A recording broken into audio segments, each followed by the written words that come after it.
ஒரு புருஷனை கண்டான் பாருங்க.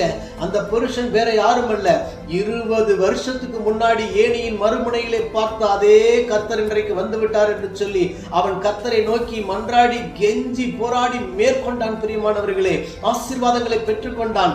20 வருஷத்துக்கு முன்னாடி தூரத்திலே பார்த்த அந்த தரிசனம் ஒரு நாள் கர்த்தரை பக்கத்திலே கொண்டு வந்தது. நீங்கள் தூரத்திலே பார்க்கிற தரிசனம் உங்களை அடுத்த லெவலுக்கு கொண்டு போகும். உங்களுடைய சபையை குறித்து, உங்களுடைய குடும்பத்தை குறித்து, உங்களுடைய வேலை ஸ்தலங்களை குறித்து நீங்கள் தூரத்திலே பார்க்கிற தரிசனம் ஒரு நாள் பக்கத்திலே கொண்டு வரும், உங்களை ஆசீர்வாதத்துக்குள்ளே இழுத்து செல்லும். கலிலேயா கடலிலே இயேசு மீனை உருவாக்கவில்லை, இயேசு மீன் இருக்கிற இடத்தை பார்த்தார், தரிசன கண்களோடு பார்த்தார். தேவ பிள்ளைகளே, நீங்களும் நானும் தரிசன கண்களோடு பார்க்கும் பொழுது வலை கிளியத்தக்கதாக, படகு அமிழத்தக்கதாக ஆசீர்வாதங்களை சுதந்தரிப்போம். இயேசுவுக்குள்ளும் அப்படி தரிசனம் இருந்தது. பிரியமானவர்களே, மார்க் 11